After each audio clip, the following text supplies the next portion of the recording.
Hey, welcome to the Pharmacy Residency Podcast, a member of the Pharmacy Podcast Network.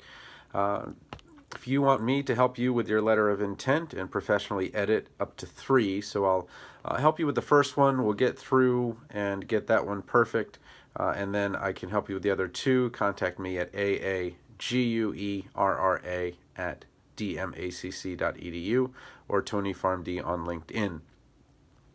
So let's start with letter of intent question number 2. So why do you want to do a residency at this site? And this brings me to the letter of intent, which is if you wrote a generic letter of intent that didn't really take into account the trade-offs that you have to make as you go from one to another, then this question is going to be a little bit tougher. But if you did the hard work as you're working through your letters of intent, and it doesn't have to be a complete rewrite, and I'll tell you a little bit about that, then it's not so bad. So the first thing is that there are the five different areas that I think that you should address. And you can address 3 of them or if you really want to, but there are 5 to choose from. Clinical, certainly, research, teaching, leadership, and clinical, leadership, research, teaching, and service. Okay, so those are the 5. And what you would want to do is match up your best and what you're most interested in, hopefully those are the same thing, with the sites. So when you're answering this question, you should have already on your letter of intent, and it doesn't have to be different for every site completely, but if a site is a research institution attached to a college of pharmacy, then clinical research and teaching are probably that part of it. But if you are going to some ambulatory care area and a part of it is really, there's a lot of service involved, then probably clinical, maybe teaching and clinical teaching and service are going to be the 3 big ones you talk about. And so the way that you address this is that you're really saying, this is how I fit, without saying this is how I fit. So the first thing you say, of course, is thanks for asking the question. And you be very positive about it. And you want to really get that tone going so that as you're going through these answers, you're really kind of crushing it. So you'll first talk about your clinical competence, and the way that you talk about it is with a story. So let's say you are going to apply for an ambulatory care residency.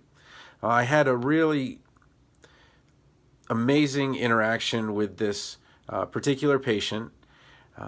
This was what was wrong, and I was able to catch it because of this innovation that I made. And because of that innovation, we really saved her a lot of pain and heartache. And it can just be a 3-sentence story, but it has to be one that really says is meaningful. And if it's on the letter of intent, it kind of brings them back to, okay, well, now I remember which applicant this is. It reinforces the story, and it shows that, yeah, okay, this guy's really got this information in their back pocket. Second thing I might talk about is, if I'm looking at that ambulatory care, I might talk about teaching and mentoring and how I've been working one-on-one with some people and how I really enjoy the counseling aspect of it. And that's what I love to do. I could do that mentoring every day because that's what you will be doing every day. And that lets them know, okay, not only are they clinically competent, but they're competent in teaching. But maybe your residency site serves a population that isn't in a wealthy area, and really your ability to serve more people with fewer funds or fewer resources, and maybe you've done that, and maybe you set up an event and brought together people and volunteers and things like that with very little money or very little funding, and then you show them through that example as well.